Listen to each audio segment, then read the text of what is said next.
Hello, everybody, and welcome to another episode of Adventures in HellwQrld. I am Mike Rains, a.k.a. Poker and Politics, and I am joined, as always, by Sarge. Hello from the internet.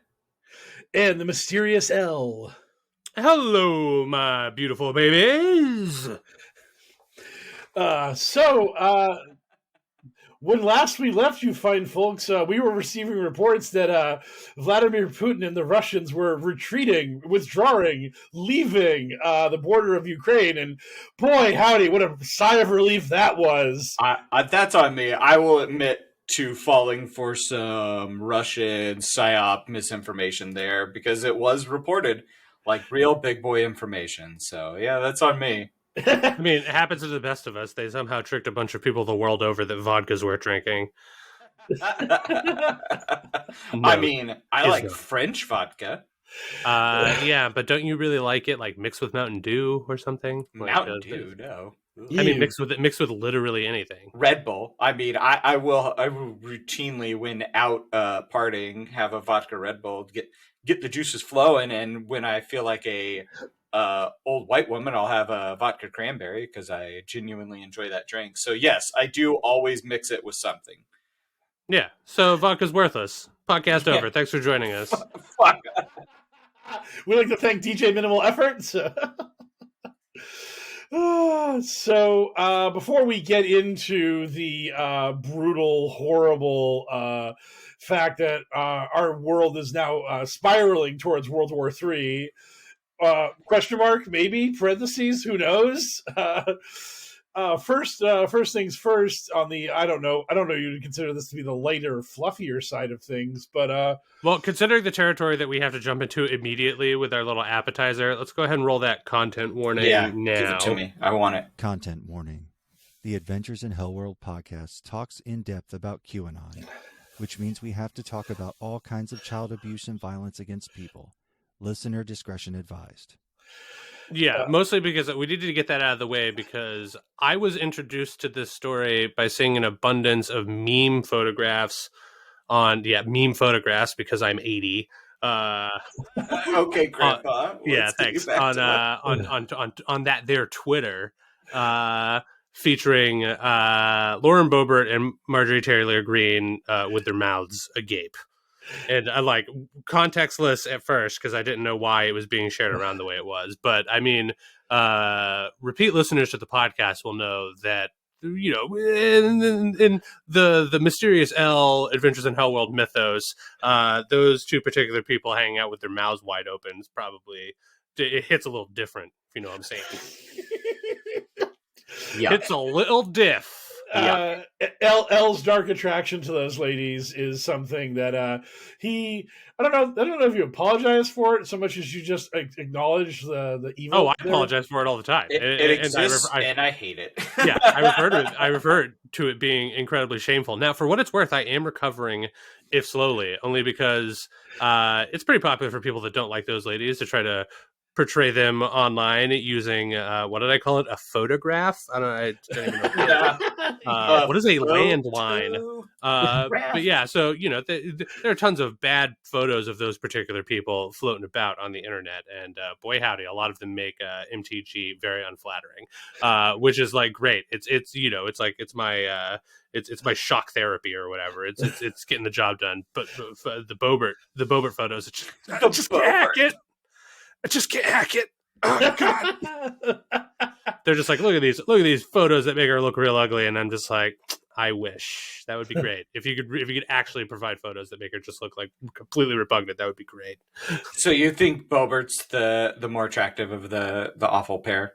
Oh yeah, absolutely. I mean, like, but that's just, I've always just had a thing for like dark-haired women. Anyway, that's neither here nor there. Yeah. They were, so that was my funny goof at the top of the show to once again bring up, like, you know, for canonical purposes, my horrible and shameful attraction to one or both of those women. But specifically, the photos that were floating around made them look like they were screeching like baboons because they just couldn't contain their scripted fury over Joe Biden's remarks. almost as if though Joe Biden, the Huffington Post, and literally everyone else on Earth just had the advanced copy of what he was going to say. Yeah. and knew when to jump in with their pre-planned screaming and whining about the people that were killed in Afghanistan and how Beau Biden's death shouldn't be used as cover for old Sleepy Joe, old Taliban Joe, getting our boys butchered in Afghanistan, which was absolutely what he was trying to do because he hates America and the troops. He does. And freedom. All these things. All of these things are true about Joe Biden. Everybody knows this. Yeah, it's super funny because it's just like, I like at this point they're just sort of like the shock jocks of American politics, right? Like they're literally just, because I can't imagine very many people were just like, that's a wise decision. You know, you want to just you want to be openly criticizing the president of the United States as he delivers the State of the Union that happens to coincide with actual war being declared by Russia against another foreign country. And it's just like, yeah, definitely not the time for us to be showing any solidarity there, girls. You just shout like apes. Yes. You just shout like apes, and maybe you'll be minted into the next cryptocurrency that is suddenly going to be worth a lot less. Definitely will. Because that was something that we could touch on briefly. Mike Raids and I were talking about it earlier, just about how boy howdy, if you were heavily invested in cryptocurrency and you're an American, you're probably sweating some bullets right now. The Key and Peele sweating meme. Yeah.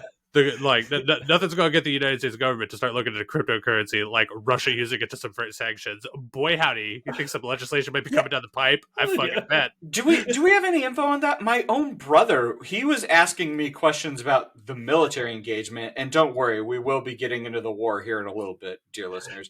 But he was asking me about what happens if Russia just goes to using fucking Bitcoin to get around international sanctions. And once again, top of the show, the old stamp of like, we are not experts by any means. In fact, we're just idiots talking about stuff, with the exception of Mike Raines and QAnon, in which he is like, we do the show because he is an expert in that field. But it seems like, to me, cryptocurrency seems like a thing that shady individuals or even like shady groups can use to do stuff. I don't think that you could use crypto to like keep your country afloat. I just don't think the infrastructure is there for you to like utilize it in that way. So correct me if I I'm do wrong, know, but just the idea that like cryptocurrency exists and people like manage to use it in the same phrase as Russia, the word Russia. Suddenly, like Elizabeth Warren's just like, oh, we got to put stop to that shit. And it just wouldn't work very well because Bitcoin has a transaction per second limit, which real currency doesn't. And also, didn't Russia like get rid of all its crypto miners? Weren't they one of the countries that cracked down on it? Like, yeah, that I'm not sure, but I know that China tried to crack down on it because they were getting sick and tired of people parasiting their electricity for crypto.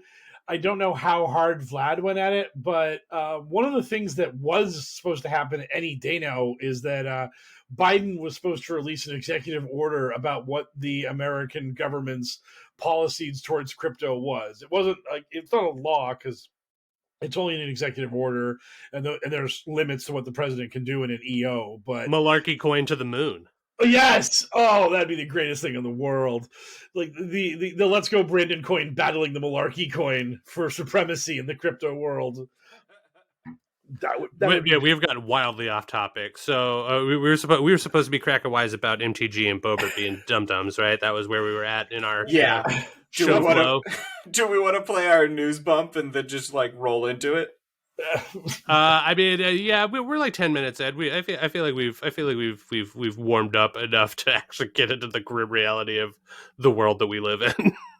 From the digital headlines to the digital front lines, it's Q's in the news.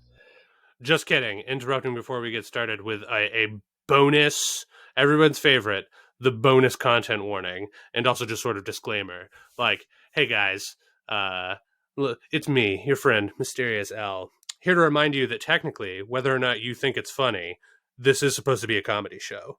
And that means that we are sort of on the hook, specifically myself, as it is my primary function in the show, to crack wise in general about like the state of the world and whatnot.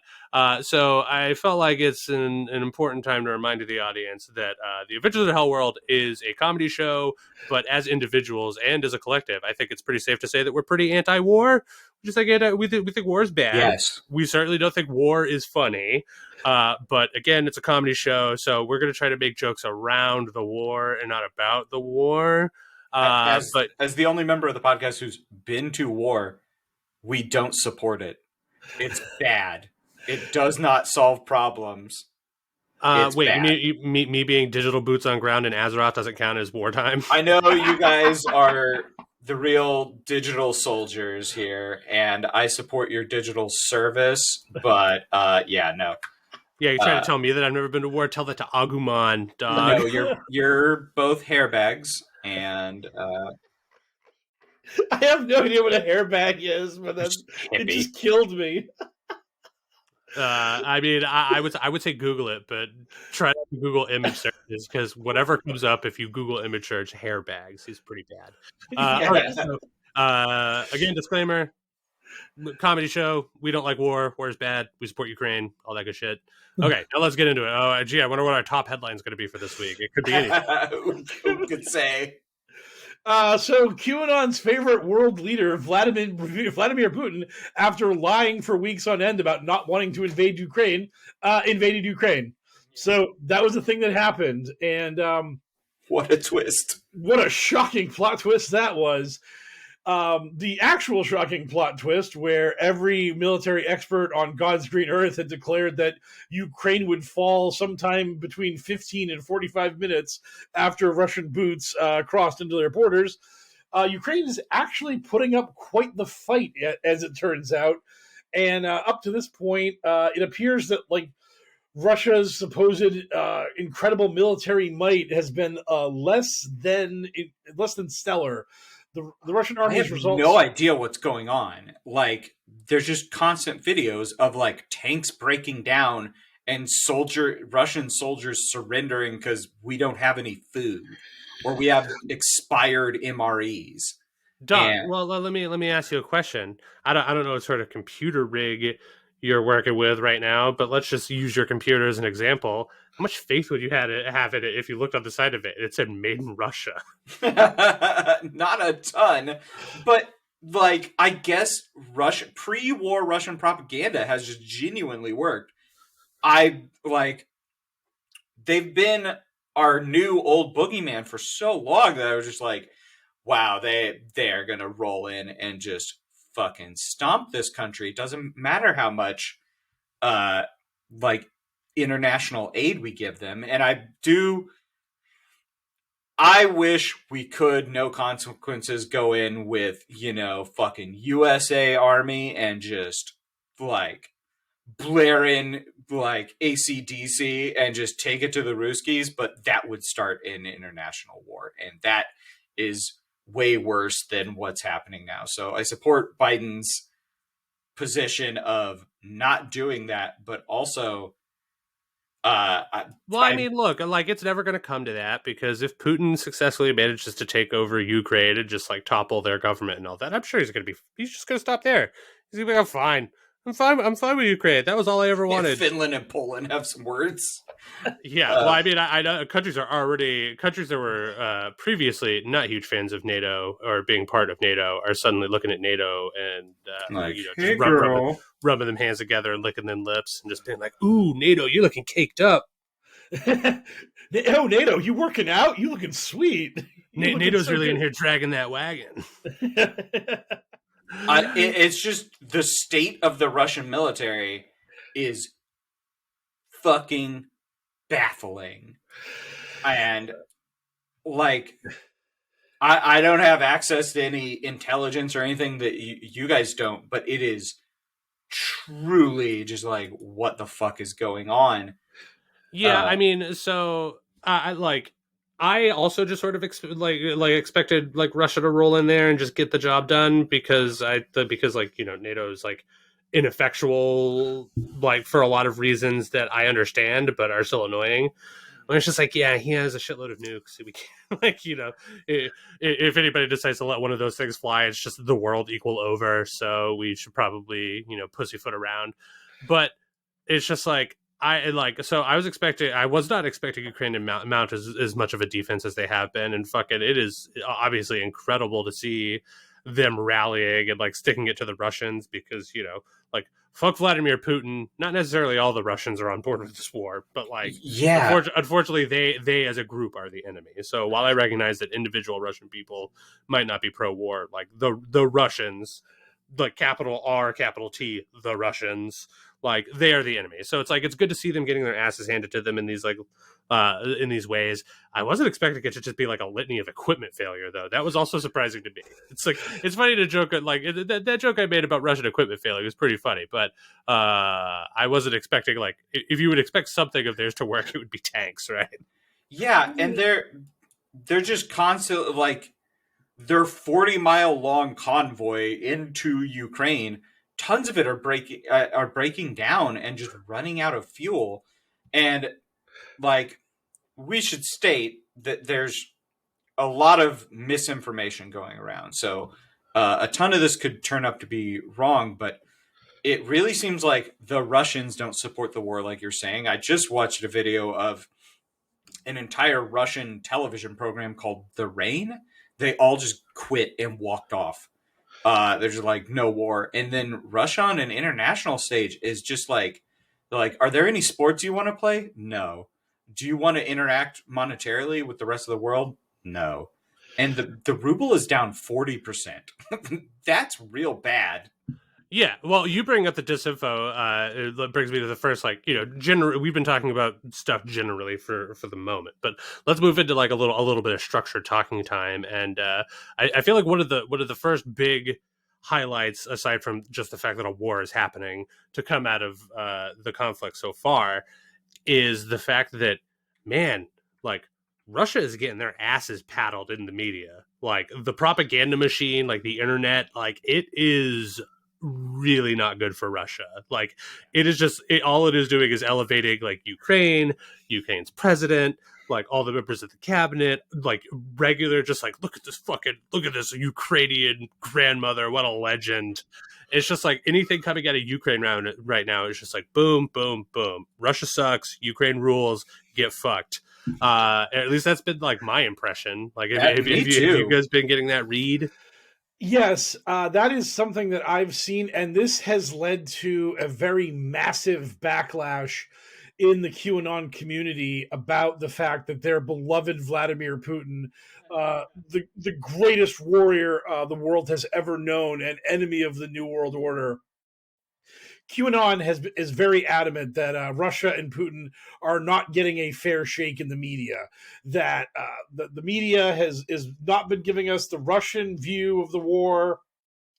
We're not getting the truth about what's going on because their side is being censored, while the Ukrainians, with their pervert moron comedian of a president who is faking his bravery. They are so mad about Zelensky, like trotting around in his body armor, holding a Kalashnikov and doing all that stuff and telling the Americans he doesn't need a ride, he needs ammo. Just all of that, just badass leader fighting side by side with the troops. The kind of shit they wish that like Trump or Putin actually had it in them to do. The fact that Zelensky's doing it. God. Oh, they're so mad about it. They're like, it's all bullshit. It's all Hollywood. None of it's real. He's probably not even in the country, and they're just doing it with like extras. They are so mad about all of that. They just turned him into a folk hero. Like, okay, well, so like with two full scoops of a cereal, I call not giving a platform to this bullshit. Everything we're about to talk about is nonsense. Just for the sake of knowing, Mike. So we don't get Russia's side. We don't understand the real story. What does QAnon think the real story is? Again, two full scoops. This is bullshit. What we're about to talk about is nonsense. But for posterity, like, I need to know. What do they think the narrative is? Yeah, what do they think? Okay, so doing a slight break from our standard structure of the show, one of our questions was someone asked me, Jonathan asked, can we get an episode on these quote unquote biolabs in Ukraine? Was that started with Q? Excuse me? I don't know. Well, so yeah, you're getting one of the first narratives and justifications for this war that was not concocted by Putin, who he claimed he was quote unquote denazifying Ukraine, which is like an unbelievable dog whistle since Zelensky is Jewish. The country Jewish and the descendant of Holocaust survivors. Yes, so saying that was like so unbelievably loaded, and fuck you, Putin, for doing it. But one of the narratives that QAnon has concocted is that there are 13 biolabs in Ukraine. Ooh, that America biolab, sexy. Oh, it just sounds so good. Resident Sorry, Evil. I just need to. Biolab, so juicy. Yeah. So one QAnon promoter who has gone by, basically their handle is clandestine. They love using the term clandestine in all their names because they are constantly banned from Twitter. They constantly reappear and then they get banned again. But clandestine started this shit about how America has biolabs in Ukraine, and that basically Putin saw what the Fauci Chi-Com alliance did with COVID, and then Putin was like, "Oh shit! The Americans with their Ukrainian collaborators have all these biolabs in Ukraine. Who knows what nefarious schemes they're up to? So I have to invade Ukraine." But the invasion and all of that is just that's just pretext. That's just a cover story. That's just bullshit. What the Russians are actually doing is actively bombing those biolabs to destroy them. And they're American assets, but the Americans can't admit they're American assets. So this is a sort of like proxy war where the Russians are booping the U.S. in the snoot and taking away our ability to hit the Russians with COVID 2022 or whatever you want to call it. And obviously, us evil Americans, we're known to hide our biolabs in civilian districts, like directly underneath that pharmacy next to that school. Yes, so definitely make sure to bomb those places, Russia. You fuck. And also America, we don't have America, one of the biggest countries in the world geographically. We couldn't keep those biolabs just here and then transfer COVID 2022 to Ukraine and then are we out of space in our fantasy one Dakota, the one Dakota we all want so badly? Dakota. Yeah. Which again, for those of you who are new to the podcast, one Dakota is essentially the entire middle of our country. Yeah. They make food so they get a free ride. But aside from that, like, fuck them. Yeah. I just had an epiphany that if America wanted biolabs with which to, launch a bioweapon across the border into Russia, we have this heretofore barely known piece of territory known as Alaska that we could have put those biolabs in and then launched our viruses into Russia via that little slice of land that is out there. You wouldn't even somewhere. have to launch them. Like, No, you could just walk across. Remember? Yes. We learned from one of our actual politicians, a person who actually held elected office in our country, that you could just walk. Oh yeah. Yes. The Bering Land Bridge. It's there. And she could see Russia from her house. Yes. So, yeah, it was close enough to walk to. I mean, it's probably a little bit longer than it looks, like, because the trick of the eye, like the Las Vegas Strip. Like, when you're on the Las Vegas Strip, you're just like, oh, I'll just walk down to the Aladdin. I can see it. Dog, that is 400 miles away. You'll die. You'll die in the gutter before you ever reach the Aladdin. Call lift. So, yeah, and now we've got, like, seemingly verified reports that China knew about the invasion beforehand and asked Putin to hold off until after the Olympics. Like, hey. Well, yeah, they needed that big PR slam dunk that was the Olympics. Yeah. Everyone can you imagine like that? That's like a great monkey paw wish, right? The Chinese are just like, hey, we really need the Olympics to work out for us, so please just don't do your war until after the Olympics. And Putin's just like, very well, it is done. And then meanwhile, at the Olympics, Russian figure skating doping scandal. All other news can get fucked. Yeah. Also, no one watches the Olympics this year. Like, just extra, no one watches. Yeah, it turns out it's pretty hard to get excited about the games when at any moment some random fucking Chinese officer could just come from off screen and just escort away the people doing coverage. Just like, or it's just like, hey, your cameraman accidentally like tilted too many degrees to the left so you can see that this big snowy hill is in a fucking industrial park, and that's not good for us. I mean, I will say this: it is good to be able to just openly talk shit about Russia again. The way we have in China for a while, because Russia was just like, for up until now, just seemed like our goofy former nemesis that now we've moved beyond. Yeah, that we now have Russia like is really roared back relations with. Right. Yeah, it's Russia really climbing the tier list on enemies of the world right now. Yeah. It's just like, man, if you're in North Korea right now trying to maintain your spot on the charts, you're really pissed off. Yeah, Kim Jong Un is gonna just like invade South Korea tomorrow and be like, "Pay attention to me!"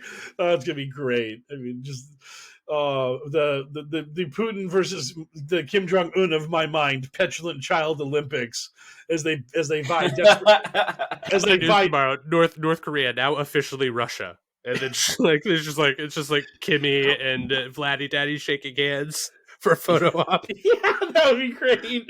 Oh man, because then like North Korea would get some of Russia's abundance of food and resources. Yeah, finally. Laughter intensifies. Tanks derelict in the street in the Ukraine. People stealing missiles because the carriers they're on can't move.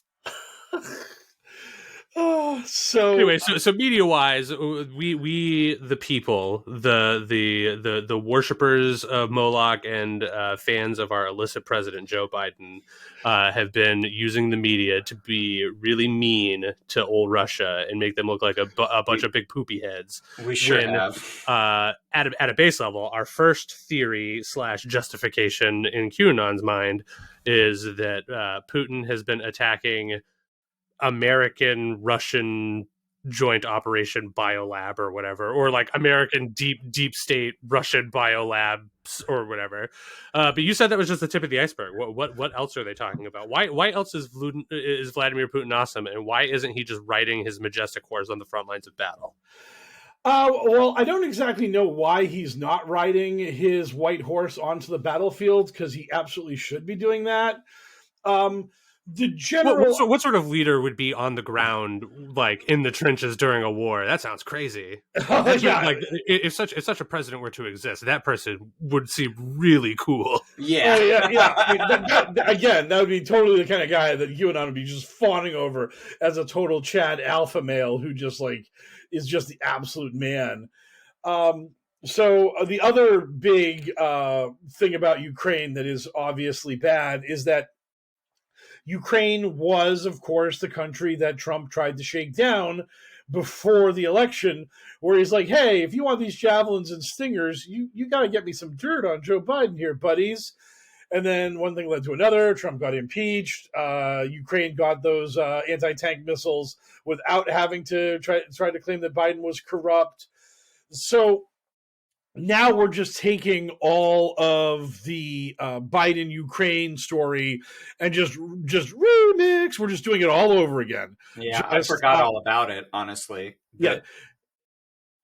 Like literally, I've seen people talking about how Ukraine is the deep state's most corrupt playground. The very beating heart of the deep state is Ukraine. And that now, finally, someone is going to strike at that beating heart and destroy their evil, illicit playground of criminality and embezzlement and biolabs and all sorts of other horrifying evil and satanic worship and child trafficking. Literally, Jeffrey Epstein's ghost is there. Why aren't they going after the servers in Germany? They already got them. They already got the servers in Germany. They don't need those. We've already got everything we need from there. I mean, it always makes me laugh about this shit when they're talking about it, because why did Trump not do this stuff in his 4 years as president? If Ukraine was this absolute cesspool of evil that had to be taken down by Trump, by our heroes in the Patriot movement against the deep state, like we had our chance. We had America, the most powerful military in the world, under the control of the God Emperor Donald Trump, and literally all he did was get Zelensky on the horn and ask him for a little dirt on Biden before he sent them weapons. I mean, that's the thing that's so funny about this, is that weapon shipment that was the whole basis for Trump's impeachment, Ukraine got those weapons. They are using the Trump javelins to blow up Russian tanks. So, I mean, is Trump deep state now? I mean, he gave them a lot of those weapons. Sounds right. I mean, I just want to try to piece together the logic here. One post I saw... That's your first mistake. Oh, no shit. No shit. Sir, this is a QAnon podcast. So you were bringing that sort of energy to the wrong place. Yeah. Yeah, one post I saw, it's read, and it like this person wrote it in total bullet points, Riddler Q bullshit, money laundering, kitty obscenity, with the word obscenity brutally misspelt, and kitty obscenity, what a bizarre term. Biggest Clinton Foundation donors, Cabal Money Laundering Center, Hunter, Romney, Pelosi, Kerry, sons all got rich there. Is it starting to add up? And then they had a thing that says Ukraine in top 3 of world's child porn suppliers. Prosecutor General says, which I'm sure leads to an article that is incredibly, absolutely 100% legitimate and totally on the up and up. Dripping with truthiness. Just the most legitimate article of all time. Yeah. And I love that they said in the top 3. Where is Ukraine? Are they number 1? Because if they were number 1, you would have said that. So. Yeah, where? Just kind of curious. I guess where is number 1 in child porn? That's got to be Hollywood, right? It's America, Hollywood. Yeah, it has to be. So absolutely. do we suppose that Caviezel is the Carson Daly of this horrible QAnon TRL, where they're counting down this week's top 10 countries that produce child porn? Oh, wow. Man, what a fucking thing.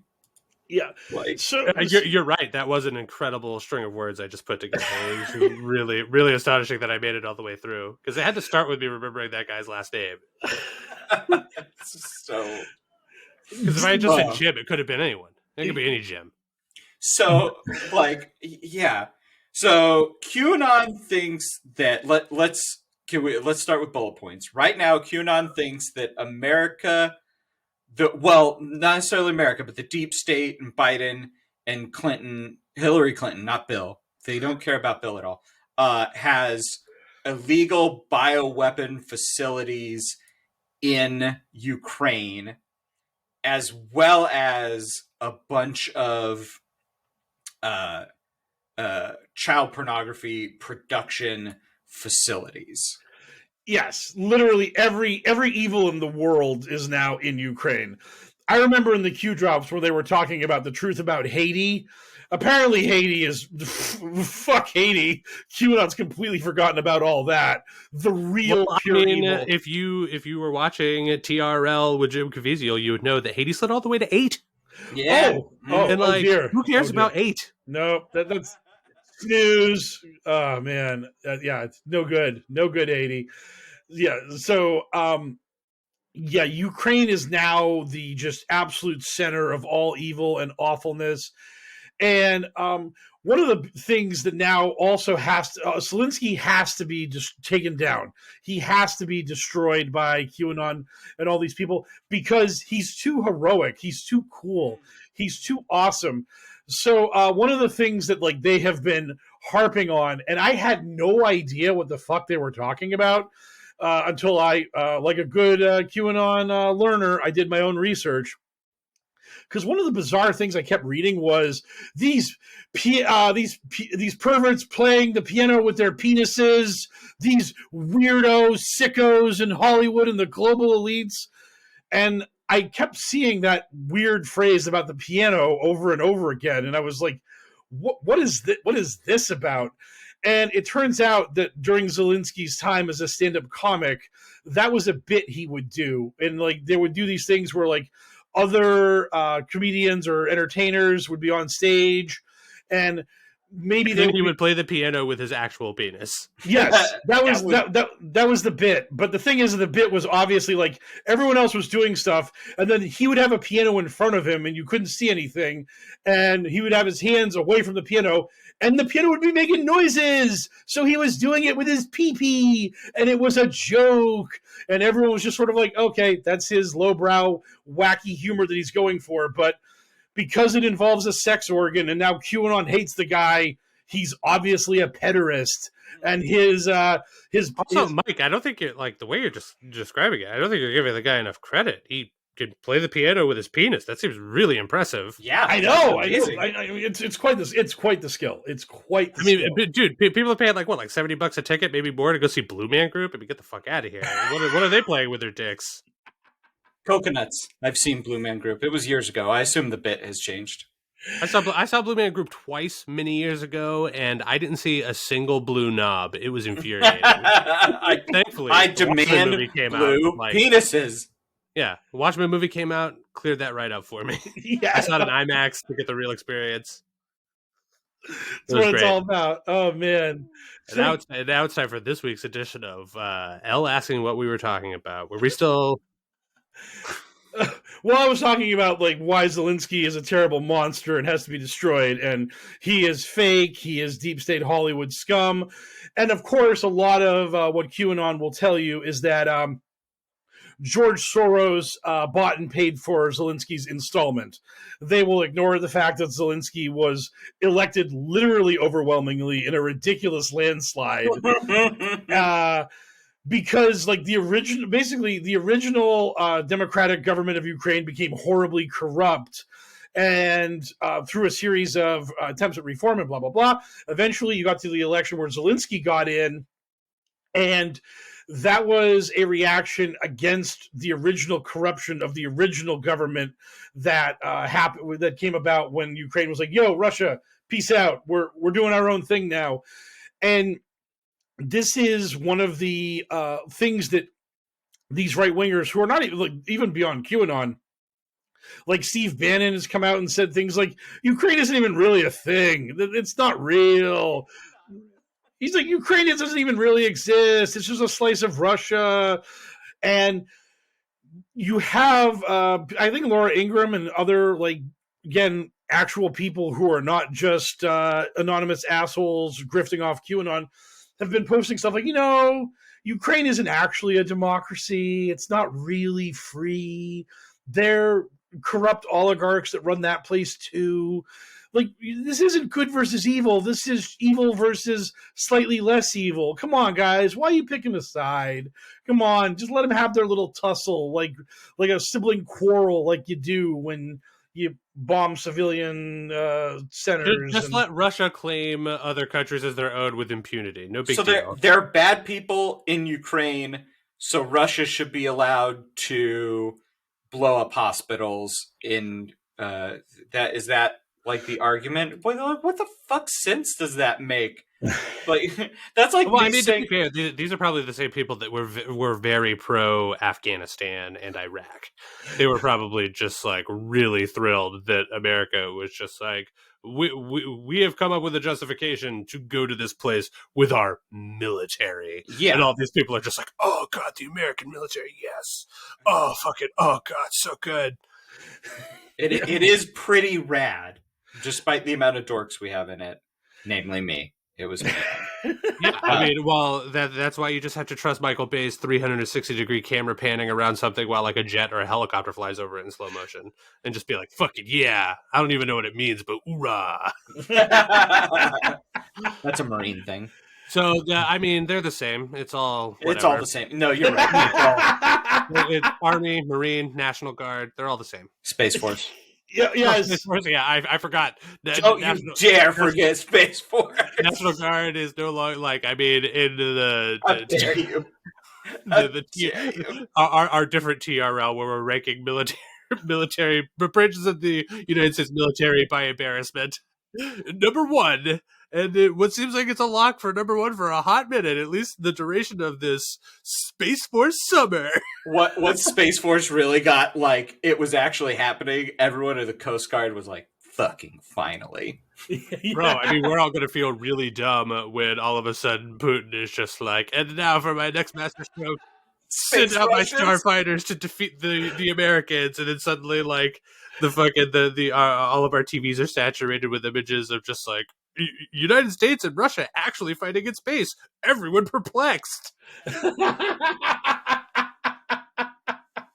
getting back to reality, the biggest problem that Russia is encountering, and I would have segued away from this sooner, but Mike was on a roll, is they're trying to run their feeble, ineffectual, underfunded, apparently, military into the brick wall that is Ukraine's superhero president. So let's what I mean, this is like coming off of the media thing that we discussed at the top of our what looks like it's going to be entire show segment about the war. Like, man, he just seems like like the Chadliest Chad. He's just like, I mean, where's QAnon's guy dragging his ballsack in a wheelbarrow meme for this dude? I mean, holy shit, bud. And so I just saw this the other day. If you go over to pro-Russia Twitter, like in support of Russia Twitter, like the "We Support Putin" tag, it's all clearly bots, and they're all just like support an alpha male. Every single one of them has alpha male in the. Bro, I don't think it gets much more alpha male than like literally being boots on the ground with like a rifle and a bulletproof vest while you're like as the president, while your country is under a siege from a foreign power. Like, who's the last American president you can imagine doing such a thing? Well, for the record, Washington actually led troops to crush the Whiskey Rebellion. Yeah, that's what I'm saying. Like, you have to go back to like the 1700s to find like a U.S. president where you're just like, yeah, it would make sense that they would just be heroically like, with their troops like in the trenches or whatever. Roosevelt, Teddy saw combat. Yeah, I mean, he saw combat and then was the president. At no point was he ever going to be in combat as the president, because like it turns out that America kind of figured out that that's probably a bad call, and that your president should probably be like very secure at all times. Yeah, I mean, Eisenhower is the last one that I could really like, and he was, to your point, was a general, then a president. Yeah.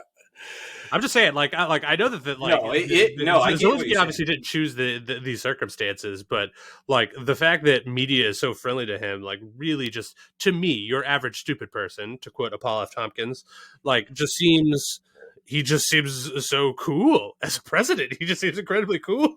Yeah, they sent a Russian tactical hit squad, which we now, like, based on what we know now, was probably like a couple of sick dogs.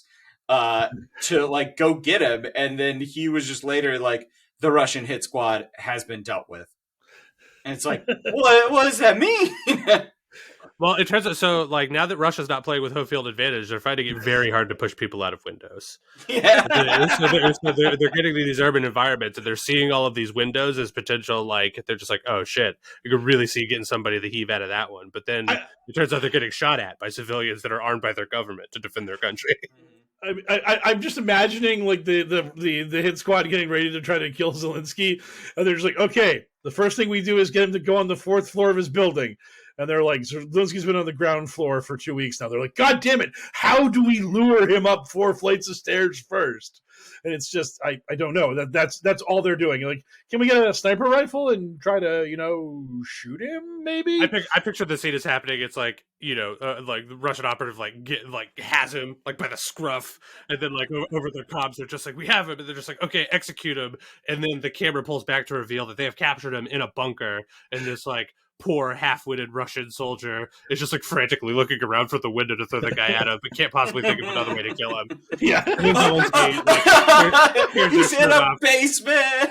tears his shirt off to reveal a Chinese-style 8-pack of abs, and then grabs and then just goes Rambo on them. That'd be great.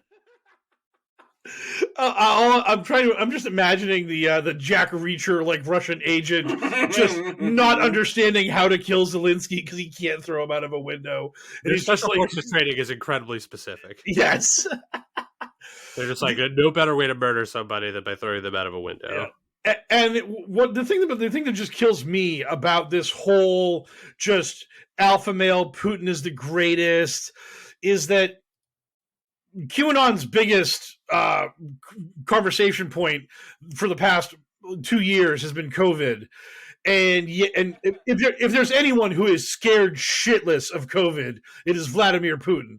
I mean, every photo is of him on a 40-foot long table with everybody else on the other side of that table. Far away. Yeah, just miles away from him. He's like just completely distant. And the other thing is that again, QAnon's always been about that, like, don't take the death shot, don't take that heart attack in a needle, don't get AIDS from the vaccine, all this death. I looked it up right before we went on the podcast because I do in-depth research. I'm just into it. Half of Russia has 2 shots or is quote unquote fully vaccinated, and 9% of Russia has gotten a booster. So Vladimir Putin, the savior of QAnon, has consigned half of his nation to death and 10% of his nation to ultra death, apparently. Death. Well, I wonder, does this mean that QAnon thinks that the Sputnik vaccine is safe and effective? If we were able to get Vlad to ship us some of that, maybe we'll give him a little money and ease a little sanctions if he'll cough up his version of the vaccine. We'd be like, hey, QAnon morons, we got the ultra-safe Russian vaccine from your fucking hero, Vladimir Putin. Will you get the shot now? This is the thing that Vlad's got 3 shots of in his arm. Are you going to take it, the Putin vaccine? And, of course, they'd be like, no, but also we're going to ignore the fact that, again, Putin, being a head of state who doesn't want his country crippled by COVID outbreaks, has done his level best to get as many of his own people vaccinated as he can. So I just love that. I just love that all their narratives about how rough and tough and great Putin is, none of it stands up if you actually look at their own mythology. Like, everything they believe in, Putin does not believe in. I literally can't even remember how we got to that point from talking about the chadliest president to ever have graced the world. Because we were doing the Chad Zelensky versus the Virgin Putin. That's the meme. That's the actual meme. Just like create that meme, put it on the internet. So, yeah, man, he seems great. And also, I'm not gonna lie, the Ukrainian people seem pretty hearty and resilient, and also strong in the face of what should be overwhelming odds. I mean, boy howdy, like this. If this is some cabal PR campaign for Ukraine, it is working. The boner for the Ukraine is increasing by the day as I watch those people try to protect themselves. I'm just like, wow, what a bunch of fucking mad lads. One of the greatest things I saw in QAnon world was like Ukrainian war myths debunked. Because they're just like so miserable and angry about this shit. And of course, one of the very famous things that came out at the start of this whole thing was the guy saying, Russian warship, go fuck yourself. And that was the thing that they had the screen grab on this Ukrainian myths debunked thing. And it was just like, you look at that and you would think to yourself, if you were looking at that, oh, so I guess that guy really didn't say Russian warship, go fuck yourself. That was something that was concocted out of thin air. But if you actually click on the debunk, the debunk is that the 13 guys that were on that island were not killed, because that was originally what was reported. A little while later, it was corrected to those guys being captured and taken prisoner. So that was the debunk. Was they said those guys told that warship to fuck off, and then they died. Well, guess what? They told them to fuck off, and then they got captured. Oh, totally changes the narrative, doesn't it? You see Ukraine in a totally different light now, don't you? And it's just it makes him seem even more badass, because I have to imagine they're probably getting tortured or whatever. And it's not going to be a good time for those guys. Yeah, wow. No. I mean, Russia seems like they're sort of in like the a war crime kind of way. So I don't think you'd really want to be captured by them if you could help it. Mm-mm. Right. Did you guys see did anybody find out the validity? I saw some reporting that a group of Russian soldiers were caught wearing Ukrainian military uniforms, which is like, ooh, that is real bad for you guys if true. That's a big. You do not want to be caught doing that. That is big war crime right there. That's not good for you guys. No, I don't. That goes against the very loosely defined rules of warfare. But yeah, I don't a lot of the stuff I'm seeing reported. I'm taking everything with a grain of salt, unless it's coming from a known reputable source. There's a lot of shit flying around on Twitter. Yeah, I was like, man, if that's true, those guys are totally fucked. Yeah, we are literally in the fog of war when it comes to a lot of the information we're getting. Yeah, so yeah, I mean, I got really some of my information from TikTok, and it feels very weird. Also, do we know, another thing I never saw the validity of, but I saw that reporting that in response to Ukraine complaining that they were having internet troubles because of war, Elon Musk rerouted some of his satellites to do a thing. I saw that on CNN, So I was just like, hey, if this is true, it's going to make it hard for a lot of people to talk shit about Elon Musk for a little while, right? And I'm sure I'm absolutely wrong about that. They're just like, he said a dumb thing on Twitter. It's like, he mobilized satellites over Ukraine so they could have internet during wartime. Shut the fuck up. We could talk about how he's a weird creep and a loser billionaire, after he's done doing important shit. Yeah, I don't know. But if that's true, that is certainly a cool move on his part, and it sounds like the future. Can you imagine something sounding more like the future than that? He's just I'm going to put my orbital satellites above Ukraine so that way I can give them internet. Fuck Russia. I saw the thing about Russian soldiers wearing Ukrainian uniforms. Newsweek reported it, but their source for the source for the claim was the Ukrainian government. So again, their source for the claim was Twitter. So. It was a big balls 24/7 spelled with a Z on Twitter is reporting.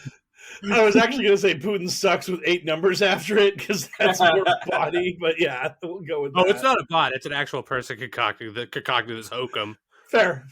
I'll allow it. Pro-Ukrainian hokum, fucking cabal agent. Yeah, I've never trusted big balls with a Z 24/7. Yeah, Chronic the Hedgehog 69. Would it be Chronic the Hedgehog 420? I don't know. I mean, he wanted to get in on both of them. Yes. I mean, who doesn't? Don't tempt me with a good time.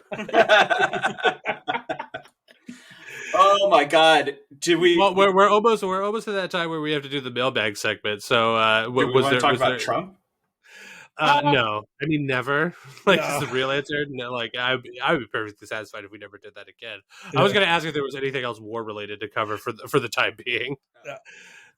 I think we've mostly hit on all of the war topics that are currently relevant for our ballywick of nonsense and buffoonery. Do you think we made it clear enough that we hate Putin and that he sucks? You can never make that more clear. It is something that the clarity can always be made more clear. You just keep watching that window. Just doesn't matter, bro. How much better is that? How much better is that footage of Zelensky from that street corner, addressing the nation or whatever, in a bulletproof vest, flanked by members of cabinet also wearing bullet. Put that footage up against the pictures of Vladimir Putin riding a horse with no shirt on. You're just I don't know, pick your president. Which one do you want? And surely the QAnon people will just be like, oh, that one guy, him look like real man. Me pick him. And it's just I I'd kind of prefer the guy who like actually seems like he's about some shit. Like, Yeah. Yep. and that's not even knowing he's talented enough to play the piano with his penis. I mean, oh my god. Yeah. Like, the guy is a man of many incredible talents. He'd have to be a super dynamo in the sack, right? Twitter, get on it. The penis playing piano thing, it is not a bit. He can actually do that. It makes him the world's greatest lover, on top of being the world's toughest president. Like, he's in all ways the man we all aspire to be. Oh, so someone actually asked Trump if like he would do what Zelensky was doing, and he's like, "Yeah, you never know. Maybe if it came down to it." Yes. You never know, he said, failing to recall that moment when January 6th was going down and he was ushered into a bunker for safety. They were just we apologize, sir, but the riot that you have caused is getting a little out of control. And he's just like, get me into the bunker, damn it. And there was like another time when there was a protest in DC and they also ushered him into the bunker, because I remember like Bunker Boy was like an insult that was being lobbed at him during the 2020 election because it was so he was like, get me to the bunker and get me another vaccine shot. They're just like, yes, sir, you've already been vaccinated so many times. And he's just like, I don't care. I love the vaccine now. I can't get enough of my vaccine. Put the vaccine in my Diet Coke. Do it now. Oh man! Well, maybe after he successfully runs for president again, President Trump will treat those Ukrainian boys as a Burger King or whatever. Because truly, we live in like not even just like a dystopian future. We really seem like we're living in like a specifically 80s dystopian future, like a fucking an Escape from New York style shit, like Running Man style shit, where it's just like, yes, Donald Trump, dumb rich guy, is the president, and also Russia is the bad guy again. It's like, holy shit, what has happened here? The milk has gone sour. It's how have we like looped back to this bullshit? And also, like, I wasn't even giving Trump enough credit. I should have been addressing him by his new title, Criminal Conspirator Donald Trump. That's him. Because apparently the January 6th committee feels confident enough to just slap that label on him and just be like, hey, he was involved in a criminal conspiracy. Yeah. And it's just like, ooh, those are some pretty strong words. Kind of drowned out a little bit by the war and all, but... Yeah, I mean, that's like it's really kind of funny that the 1/6 committee is probably like, we want to finish this and have the report out in July or August. So if the war could tamp down a little so we could bring up the actual conspiracy to overthrow the democratically elected government of America, that'd be nice. Oh yeah, the Russian... I don't know if it was in the UN. I think it was in the UN, but like they had a Russian ambassador declare that Trump was the legitimate president of America, but he'd been overthrown by like election fraud and all that bullshit. So excuse me. We actually had like people going out there because I also saw that on the Gabatrons that their heroes were promoting the big lie and the election fraud and letting everybody know that Vlad's very sad that his boy Trump isn't in office anymore. So man, this is dangerous territory, because if I happen to be conspiracy minded, I might be of the notion that Vladdy Daddy might be committing this big boy war just to protect his buddy Donnie Two Scoops back at home, because it's just like, oh no, the squeeze is really on my boy. I need to do something to distract him. Let's just try to seize Ukraine. How close is Donnie Two Scoops to actually getting charged with something now? God, that's the real question. It's it sucks. It's just like, I mean, who knows? At this point in time, it sort of seems like everything aside from being like, you know, Chad Zelensky on like in a war-torn country, it just sort of seems like it's like ephemeral in a weird way, just sort of like symbolic, like it's all symbolic everything, because like real shit is going on. Yeah. So it's just like we are wagging our finger at Donald Trump pretty bad, and it's like, cool, are you like putting handcuffs on him and like bringing up charges? And they're just like, well, let's not go crazy. Yeah. Oh man, that's the one thing that makes me like. I think about this and it makes me just laugh. The idea that Trump would get indicted before the 2024 election, and then somebody might go up to him and be like, "Look, Donnie, we've been over this a few times. We've been looking at the Constitution. We don't think the president can pardon himself for crimes. So you're going to have to let DeSantis or somebody else run for president, and their first issue is literally pardoning you for your crimes. So like that's going to be the 2024 election. It won't be COVID or the economy or any of that. The 2024 election will be, should Donald Trump go to jail, yay or nay? That will be the hot issue of the campaign. Yes. Yes. Can I vote twice for yes? Yeah. I mean that is if we even get that far. Yeah, no kidding. Suddenly, like big countries are like raising their nuclear threat levels, and it's just like, oh boy, like. Guys, it finally sort of seemed like we were maybe getting this Corona thing under control, and now this shit. I mean, holy fuck! Yeah, if you thought Corona summer was a bummer, imagine like fear of nuclear death summer. We haven't had one of those since the 80s. It's gonna be great when like somehow I don't know like it's gonna be awesome when like in 3 months the Ukraine-Russia situation resolves itself and we're just like, oh man, thank God the dark times are over, and then like CDC reports the Omega virus has been the Omega variant exists any day now. Yeah, any day now we're getting the Omega. We're just getting it. It's just gonna happen. I mean, that's fine. At this point, let's roll the dice. I mean, it seems like shit is going real bad for us. It's going to be something. I mean, I feel like you're just rolling the dice. It's just like, is it going to be some sort of like fast moving wildfire that destroys me, or like maybe some like a bomb cyclone, or some sort of unseasonal blizzard that freezes me to death? Is it nuclear war for Russia? No. At this point, I don't believe that their rockets have fuel. Like, they're just like, we're gonna nuke you. Okay. The government's like, yeah, aliens are probably real or whatever. It's like the times we live in are completely bananas. It's really bizarre. Yes. It is incredibly surreal being alive in this time. Although I guess we're supposed to be thankful for it.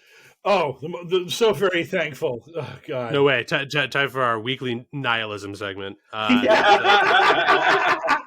No, it's something much more fun than that. I believe it's finally time for our mailbag segment. Oh, let's do that. Our listeners got questions. We got answers. It's time for Q&A. I get it. It's Q&A. Yes. Thank you for catching that. Yeah, we were gonna let that one simmer for as long as it took for you to catch on, but I got it, guys. So Pancake Peasant asks, if Poker Politics goes to Arizona to cover Ron Watkins' race, will he be taking precautions to avoid being thrown into the Grand Canyon? If you don't understand what this is about,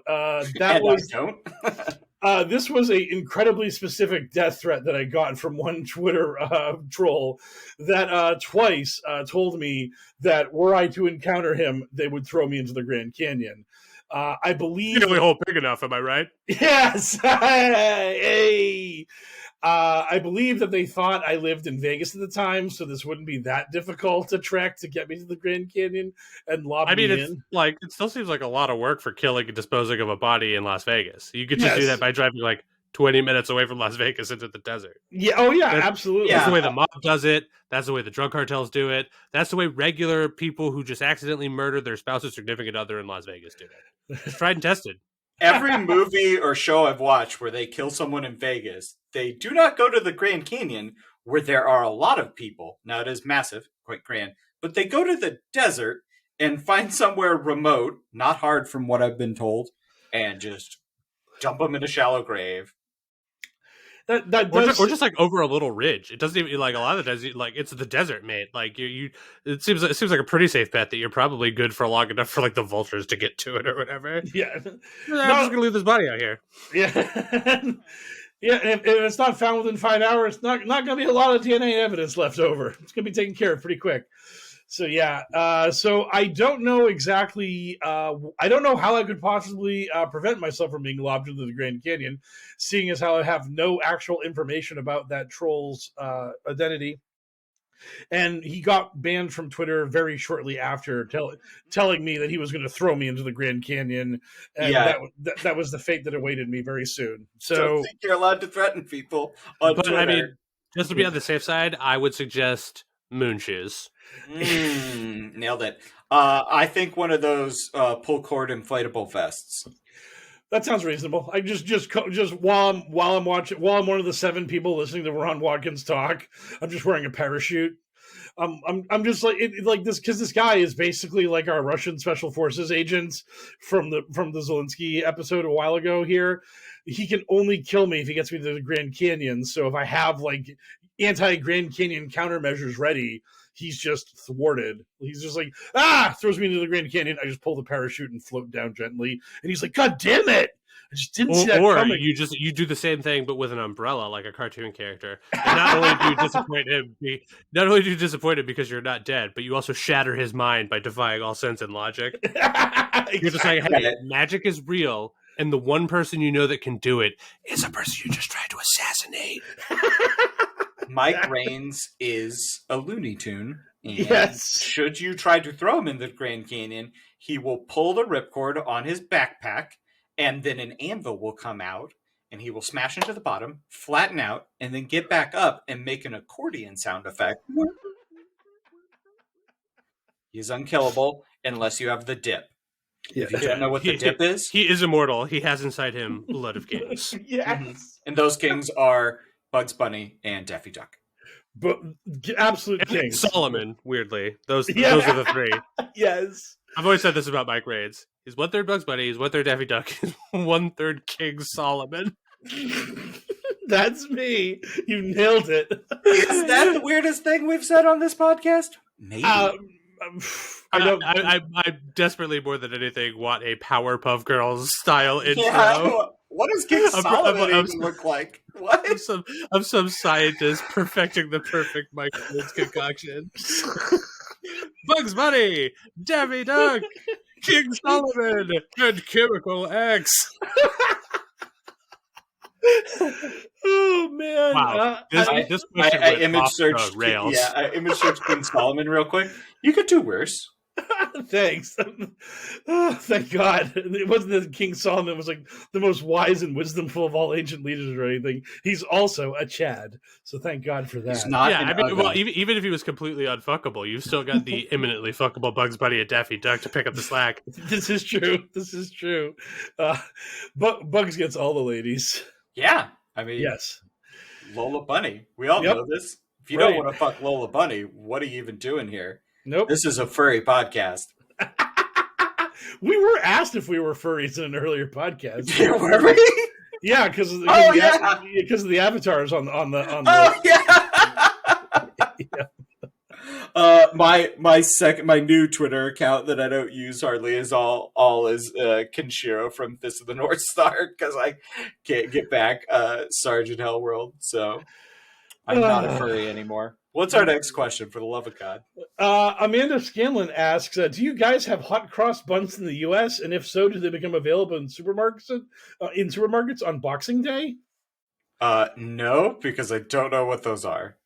Well, first of all, I'm not sure if the question asker already knows this, but we do not have a Boxing Day in the United States. That's just not a thing for us. Evolved humans like myself know what Boxing Day is, but that's because I watch TV from other countries. Also, aside from the song, I'm not familiar with hot cross buns. I just Googled them. I've never seen these before in my life. Let's do a little Google. No, I don't believe I've ever had these. They look similar to a bunch of stuff I have had, but I don't think I've specifically ever had a hot cross bun.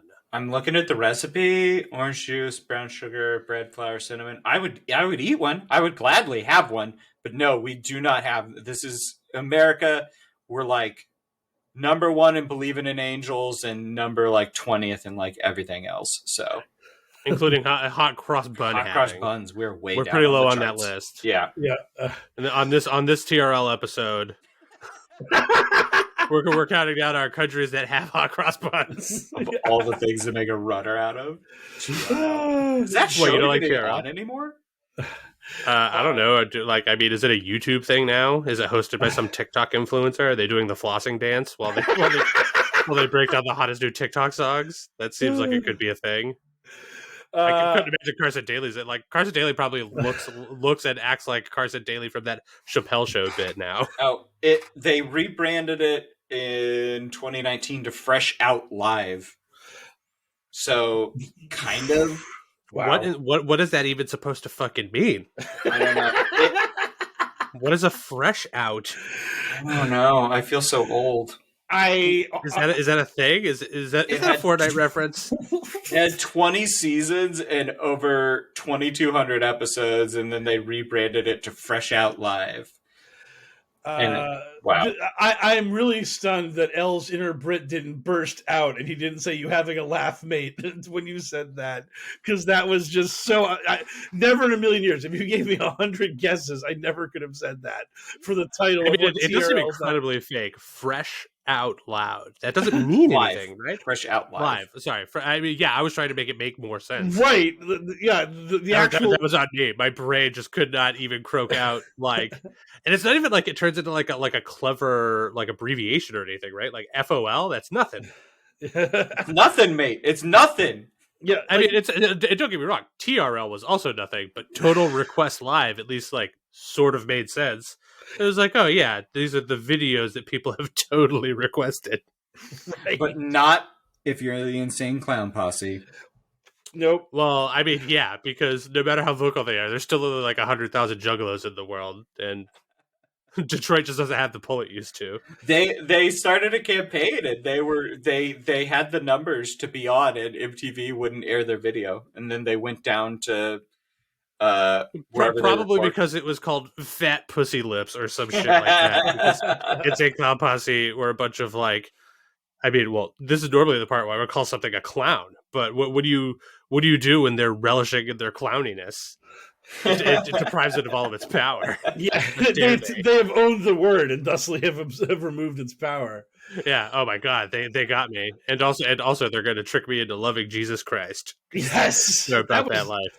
That was the hell of a plot twist at the end there. Yes, it sure was. I mean, especially because I've seen their first movie. What fucking question are we even talking about anymore? Hot cross buns in the U.S. That's what we're talking about. What an incredible bunch of idiots we are. That I mean, like, does anybody listen to our mailbag segment? Because we're fucking completely bonkers. Yeah, we've gone off the rest. This is where I could reveal that I have read the biography of one of the Insane Clown Posse, Violent J. Oh, thank God! I'm sorry. I read it wasn't Shaggy Too Dope. No, it wasn't Shaggy Too Dope. I can reveal he definitely had a ghostwriter helping him because I've read his lyrics.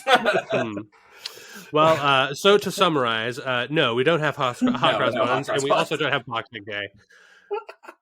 Thank you for the question. And the next question is Klutz Zero, who asks, how many different yarns have Q folks spun for why Ukraine is actually about QAnon? Rewind the podcast about 40 minutes and hit play. 2 or 3. Wow. If you were this question asker, you're probably going to be pretty raw about the other question asker getting the shine during the news segment, and then you completely whiffing on this one. Yeah, well, because this was just general. The other one was an easy segue into the biolab bullshit. So yeah, I apologize, Klutz Zero. I'm a the hard segues are the more satisfying ones. Right. I'm sorry, I forgot. So yes. Snorlax CPAP asks, late here, what's the deal with Explore Talent? Who runs it? Explore Talent is really weird because... Sure is. I just saw this on Twitter like a week or two ago before the war usurped everything. Like, this was a fucking rabbit hole, mate. I have no idea. Like, to the point where I didn't know if it was a real thing. Right. Hand raised in the back of class. What's going on? What's Explore Talent? Explore Talent is basically kind of like Indeed or LinkedIn or any other job site, but there are so many right-wing people who have had Explore Talent, like headshots, like Lauren Boebert and a ton of others. Like many. So to try to describe it, it looks sort of like an early to mid 2000s like website that would be for a casting director to find like nobody actors to hire for parts. That's sort of the vibe that the website gives off, to the point where like it's hard to look at the number of people that are on it and not just be like, do these QAnon people have a point, but they're just dumb fucks and they missed the target because the target was themselves? Because boy howdy, it sure does look like this is a casting website for the Republican Party. Yeah, it's super weird. I've seen I've seen a lot of QAnon debunkers looking into it, and they've just sort of been like, look, this is a thing. A lot of people are there. I don't know about the whole smoke versus fire thing, but again, it's just one of those things where your brain looks at it and you just see so many names of so many right-wingers who are on this site. And the next thing you know, they're on TV, they're here, they're there, that it becomes this, is Explore Talent actually like some sort of weird like content mill where like the Murdochs and the Koch brothers and all the other shadowy billionaires that run the right wing in America, do they just like look for headshots on Explore Talent and grab people and make them in the right wing talking heads? It's really it's a strange thing. Maybe that could be a rabbit hole we go down someday. Like a newish thing, because I went to YouTube real quick, just hit up Explore Talent, and 2 to 3 years ago there are a bunch of videos, even 6 years ago, about Explore Talent is a scam. It is the lowest rated casting website, and just everyone saying it's a scam. And then you guys are just like saying it's all filled with QAnon and right wing grifter idiots. Yeah, I mean to the point where like I was reading it and I was just like, it has like this weird sort of like light creepypasta sort of vibe to it because it just seems so bizarre. So I was just like, I'm not actually sure if this is real, because it's just like, did you know that Lord Boebert was on this weird dumb website, and so were the following other 24 conservatives that you've like heard about? And I was just like, I've never heard of this website in my life. It looks super weird. And all of the people that I'm seeing, like, I think it was a Twitter thread or whatever. I'm sure it probably was pretty big, and that might be why we got asked this question. But I certainly scrolled along. It was certainly fun, and I was happy to find out about this weird thing. Maybe we could dive deep into it a little bit further. Yeah. Maybe for some bonus content. Yeah. Yes. That does seem like a plan down the line. So thank you for the question. Keith Richards Transfusion asks, assuming the situation in Ukraine gets resolved and the pandemic continues to taper off, any guesses on what's next? Back to the greatest hits or something new? Immigration. They'll just complain about immigration. They'll just complain about, they'll go back to Durham. Oh, Durham's going to get them. Something's going to happen. We're going to do this. Yeah. Yeah, I mean, they never stop like reaching for something. They're always jumping to the next like handhold because this shit just melts your brain and just poisons you. I was just thinking of it like one day when I was like playing Forbidden West, and one of the funnest things to do in the Horizon games is just to climb walls, because Aloy is the ultimate American Ninja Warrior. It just makes me laugh. And that's just the thing, is like if you're climbing a wall in that game, you're going to make it to the top because the handholds are designed, because it's a computer game. And that's the way QAnon works. You never climb a sheer cliff where you're like, oh, I hit a dead end, now it can't go on. Because you're making it up as you go along, you're always going to have a new handhold to jump to. You're always going to have something else to talk about. Oh no, like the vaccine isn't killing anybody. Well, here's Vladimir Putin, the world's greatest hero, about to save the day. Oh wait, he's bogged down in Ukraine. We're fucked. Oh wait, Durham arrested another coffee boy. Oh no, Durham's not going anywhere. Have we talked about like border towns and the wall yet? Oh, there we go. Now we made it to the next handhold. It never ends. It just never ends. But unlike Aloy making it to the top of the mountain, all QAnon is doing is just jumping from handhold to handhold sideways. So they're just going around. They're just going around this infinite cliff face, and they're just jumping vertically while remaining 3 feet off the ground, never progressing, never advancing. It's like a Mobius strip. Yes, it's just a Mobius strip that they're on, just perpetually jumping from spot to spot, never actually doing anything in the process. Also, for the record, yes, dear listener, I also heard Mike refer to that video game as a computer game, which, for those of you who've listened to the whole episode, means that he called a video game a computer game, and I called a picture a photograph. So, welcome to the Old Fogies podcast. Hey, I'm Old Man Coffee, so I'm allowed. All right, grandpas, let's get you back to the nursing home. Yes. Oh, yes. So thank you for the question. Deport Gamers asks, how do you think Kim Reynolds will be received in the long term by the MAGA crowd? I don't know. Kim Reynolds is the governor of Iowa who decided that she wanted to get some shine by signing a transgender sports law into bill because, I mean, you got to find a minority that is socially acceptable to discriminate against if you're a Republican. And right now, trans people are the people that are being attacked by these shitheads and dirtbags. So she's going for her 15 minutes of fame. I really don't think it's going to go anywhere because, I mean, there's just so many. You have to be either powerful, like the governor of like Florida or the former President Trump, or you have to be insane, like Marjorie Taylor Greene or Boebert or Wendy Rogers.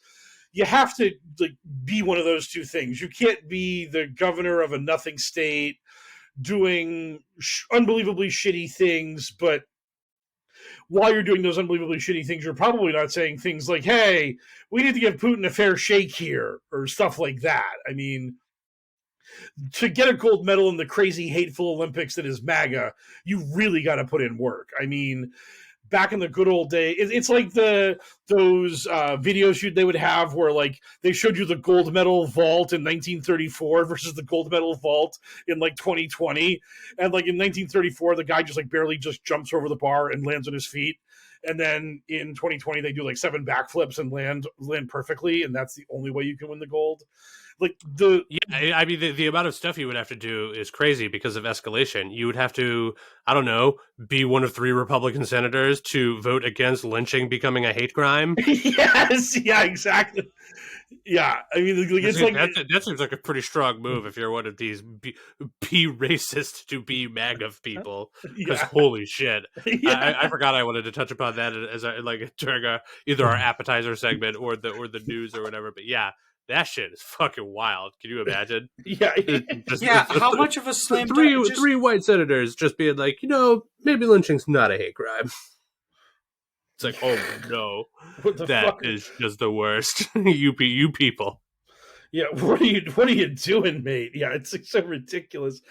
Yeah, it was Representatives Anthony Clyde, Thomas Massey, and Chip Roy who were just like, you know what? Representatives, sorry, not senators. But elected members of Congress who were like, you know what? Lynching, we should probably just call it a crime and not a hate crime, even though that was literally a hate crime that was in the American South for about 100 years. I forget which one of the dum-dums said it, but one of them was just like, voting against this implies that lynching of somebody isn't already a crime. And it's just like, no, that's not what it implies. It allows you to prosecute offenders differently because it's a hate crime, which is like a superior level of vile crime and gets a superior level of harsh punishment. Right, exactly. This isn't like, oh, it was manslaughter, I didn't mean to do it. No, a hate crime is like, it's ultra premeditated because you're just out of your mind because the target is someone you like just hate blindly and insanely, and because you're a dumb racist asshole. Yeah, you're supposed to be putting the screws of those people through policy, like by citing in some fucking archaic transgender athlete ban or whatever. Right, exactly. Transgender that's the way athlete man. I didn't say man. I said ban with a B. Although I do sort of like the idea of a superhero called transgender athlete man. Transgender athlete man. But when it should be person, right? I don't know. Maybe that's part of the bit. Maybe that's part of the joke. It seems in poor taste. I'm just gonna say that. Yeah. Don't know what you're talking about. Yep. So thank you for the question. Reverend Xenofact asks, QAnon's love of Vladdy Daddy is making the news, Vice.com, etc. If someone got drunk... Well, let's not get crazy and call Vice.com the news. Yes, that's very much. If someone got drunk and made you 3 campaign advisors, how would you turn this around to attack QAnon candidates? by saying they don't support America. They support Russia, and that's fucking dog shit. And then you play clips of Ronald Reagan, who's supposedly their great hero before Trump became their great hero. And you're just like, hey, look, these people have spoiled the legacy of Ronald Reagan, who you guys were supposed to be a huge fan of, but you probably don't like him anymore because you really only exist in this. You have the attention spans of goldfish. And yeah, go fuck yourselves, you dumb morons. Yeah, I mean, it would be for my money. I think that we should fire up a "Remember the '80s" campaign, and we could just be like, "Remember how awesome the '80s was? Fucking all the cool music you remember from when you were a kid, like Super Nintendo Entertainment System. Fuck, blow out everyone's mind. It was transparently obvious to everybody that Russia was the bad guys. Like, remember how cool the '80s was, and we hated Russia because they suck. Yeah, and we loved America because we ruled, and America was like the great enemy of Russia. You got shook them. You got shook with the nostalgia for the stuff they love. You can be like, remember Ghostbusters? Like, yeah, Ghostbusters is awesome. It was like, do you also remember hating Russia? Do you also remember thinking that Russia sucked and democracy was incredible? So in the Netflix animated show Inside Job, where all the conspiracy theories are real, they go to a secret town that they have where they just gas people and they think it's still the 80s. And one of the team members is just super into 80s nostalgia. But when they get to town that's stuck in the 80s, everyone there is nostalgic for the 50s and they're just super racist. That sounds incredibly on the nose. But I feel like nostalgia is a powerful drug, and in order for us to turn this one around, we would need to appeal to the sense of nostalgia. Although I was sort of confused by the format of the question. Are we supposed to be the PR people for Vlad? They said to attack QAnon candidates, so I think that they're saying that, like, how do you use QAnon support of Russia against like Boebert and Marjorie and the people who dip into that well trying to get QAnon voters on their side? Yeah, I mean, it seems pretty obvious that you're just supposed to, but like, I don't think appealing to their patriotism is going to do anything, because to these people, when these people who claim to be patriotic imagine what patriotism is, it's white nationalism, which means it's just like, they're just like, we don't like brown people, and we don't like anyone who's not straight, and we either do not know what a transgendered person is or do not care about them because they're not white and straight. And like, it's just like, holy shit. Like, yeah, I mean, the problem is that these people have a very twisted up notion of what patriotism is, as evidenced by the fact that they are actively rooting for Putin in this moment. That's fucking crazy. Yeah, that is so crazy. Like, how did these people manage to forget that Russia was the bad guy for a long time? Yeah, have you never seen a movie with Chuck Norris or Mr. T? Like, oh god, there are so many people. Like, I saw one post that was just like, how many movies have the bad guy be a Russian? And it's like, that was the geopolitical nature of America for like since 1946 until the mid 90s. Like, right after Hitler blew his brains out, it was like, okay, it's a good thing that asshole's dead. Now we have to deal with the Russians. I mean, that was... yeah, for like a billion years, it was just like, you know, like, the Russia was just the bad guy. It was just like in movies and media, especially in the 80s, which everybody is gaga for 80s nostalgia and 90s nostalgia. It's just like, yo, dog, in those movies, the bad, like shit was either going down in Russia or Colombia. Those were the places. It was just like in the one corner of the bad guy flavor of the week, you have like the country that Americans assume literally all drugs come from. And on the other end of this, like the other corner of this ring or end of this scale, like sort of equal to, again, country that Americans assume literally all drugs come from, is Russia. It's just like, oh, so that was like the climate at the time, media wise, was that Americans, they hated drug country because the Reagans were telling them that drugs were bad. And then also the thing that they hated equally is Russia. And then, you know, QAnon people have just forgotten about that now. They love Russia. They can't get enough of Vladimir Putin. He's great. Yeah, I mean, they definitely do. They've fully embraced him. It is baffling. Yeah, what a bizarre mirror universe we're living in. Yeah. If only somebody would offer me a pill that could disconnect me from this obviously fake reality we live in. Would that pill be red, perhaps? No. I'm assuming it would probably be like a weird shade of pink, like a lot of medication is, and very chalky. It's just like, oh, this pill's not like camera sexy at all. And then like Morpheus is just like, what? No, it's medication. It's going to disconnect your brain from the Matrix. What did you think it was going to look like? And I was like, I don't know, It is gel not tab. meant to taste good. He's like, dog, it's not NyQuil. What the fuck is wrong with you? Like, you know what? Maybe before I offer you either of these pills, I need to make sure that you know what you're getting into. This shit is serious. Like, you need to change your expectations. Yeah. But don't worry. Like, if you hate the idea of what I just presented, which was a Matrix movie where nothing looks cool, I would caution you against seeing the fourth Matrix movie. Zing!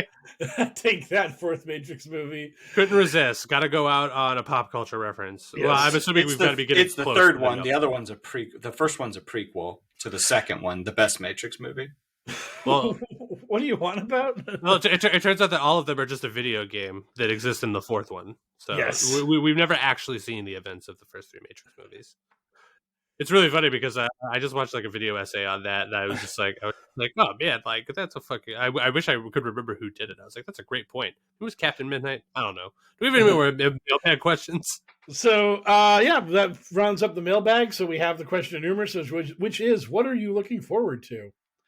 I am gonna go play Physical Magic for the first time in over 2 years. Where there's a draft happening near me for Kamigawa Neon Dynasty, and me and my buddy are going to go draft some magical cards tomorrow at Friday Night Magic.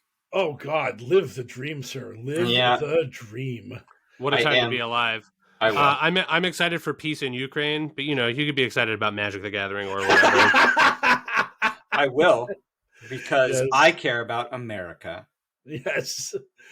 I've got board game night on Sunday. That's actually what I'm excited about. I love board games. It's going to be a board game and sort of month because a bunch of my board game playing friends have birthdays this month, and many of them for their birthday just want to get together and sit around the old tabletop and assemble some contraptions, build some decks, build little engines, turn some knobs, watch your numbers go up. It's going to be great. We're going to do some gaming. That sounds great. I'm looking forward to the fact that for the first time in like literally a decade at least, I actually am going to have scheduled weekends off for the foreseeable future. Like me not having to wake up early on a Saturday or Sunday to go out to throw cards at people. Oh God, I can't even imagine it. I can't even imagine being able to go out and do things when other people also have days off. It's mind-blowing to me. This is something that has not happened in an eternity, because when you work in the gaming industry, you work when other people have the day off. Like I've had so many friends say, "Hey, it's this Monday, we have a holiday. What are you doing?" I'm like, well, I'm going into work early because if you have a holiday, so does everybody else. So they need me to be in the casino to throw the cards. And they're like, oh man, that sucks. I'm like, yep, that's the life. So, having things actually shake out to the fact that where tomorrow is TGIF for me for the first time ever is just fascinating to me. Like, I can't wait to see what happens. And then I'm gonna be like, nah, the weekend's overrated, whatevs. But for this moment, I have that bit of joy still in my soul. You can celebrate TGIF by going to a TGIFs, and I'm assuming the number one activity there is warming your hands over a hobo-style trash can fire. Because all those places have to be closed, right? When was the last time you guys saw TGI Fridays? I was waiting for you to tell me where that rated on the TRL of like pathetic mid-level American chain diners, but that was apparently not where that was going. So nope, it was just me talking about how I assume that they're all closed, and I can't wait to hear about how several of them still exist in one Dakota. This seems like the most likely. It seems like the most likely candidate for something like that. We have Cracker Barrels and we have TGI Fridays. I made the joke about going to Sizzler, and someone did an actual search, and the closest Sizzler to Massachusetts is in Florida. So I will not actually be going to Sizzler anytime soon. Well, I mean, that just really highlights how well you're doing if you're going to Sizzler. Yes. We're podcast millionaires. We'll do our first live show from the parking lot of a Sizzler in Florida. Yes, that's the dream. That is, and then when the show's over, we're going to Sizzler, baby. Yeah. And then when the show's over, we fly to the nearest TGI Fridays. Where it's like, oh, hey, thank you so much for letting us shoot on location. And they're just like, awesome, you want any food? And it's just like, God, no. We're going to TGI Fridays. We're going to Golden Corral. Oh, baby. Oh, man. We're going to High Life. Dude, we're going to Shoney's. Anybody love for Shoney's? Yes, I was literally about to make a Shoney's joke because I think I looked up and they're like definitely not a thing anymore. Really? I mean, but their leprechaun seemed so inoffensive when I think back on it. Shoney's? No, they had a talking bear. No, my local Shoney's had both. Oh, my Shoney's it wasn't like a mascot. It was like an actual, like, you know those like wooden butler things that like hold trays or whatever. It was like one of those, but it was a leprechaun. Mm-hmm. I'm looking for Shoney's locations. Okay, well, while you look for Shoney's locations, I'm going to do our outro because it's time to end this fucking podcast and stop talking about Shoney's. So, for anybody who has managed to make it this far, thank you so much for listening and supporting the show by consuming our sweet, sweet media.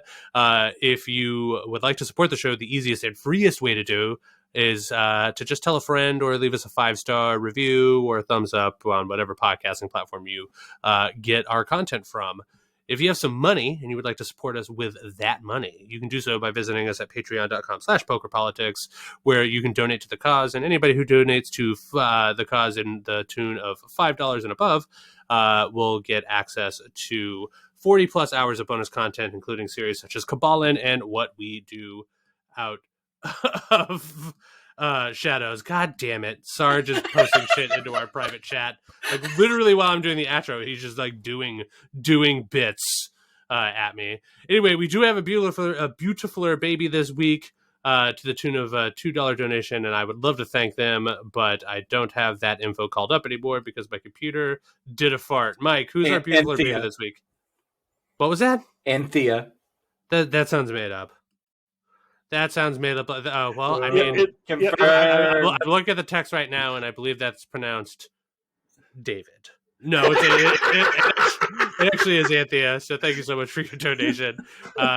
You too can get a shout out in such a comedic and stupid and unprofessional fashion by donating to our fucking show.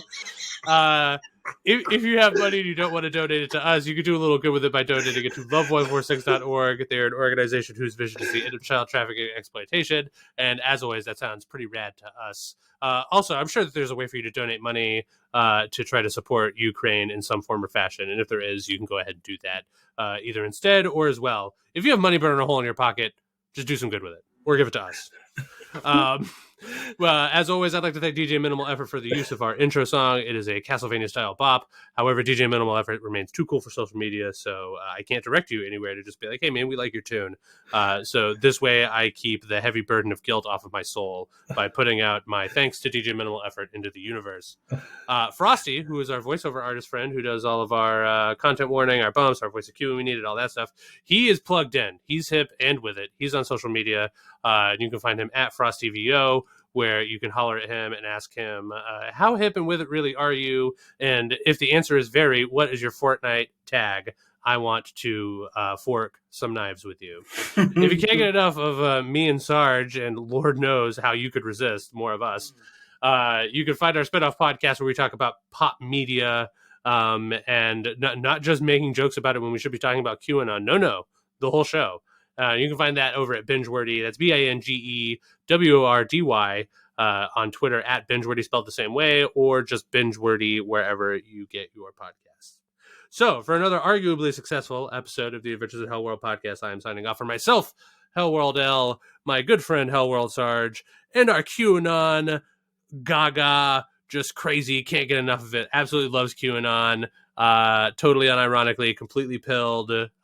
This whole podcast is a ruse because he has been Q the whole time, Mr. Mike Rains. Good speed, Patriots!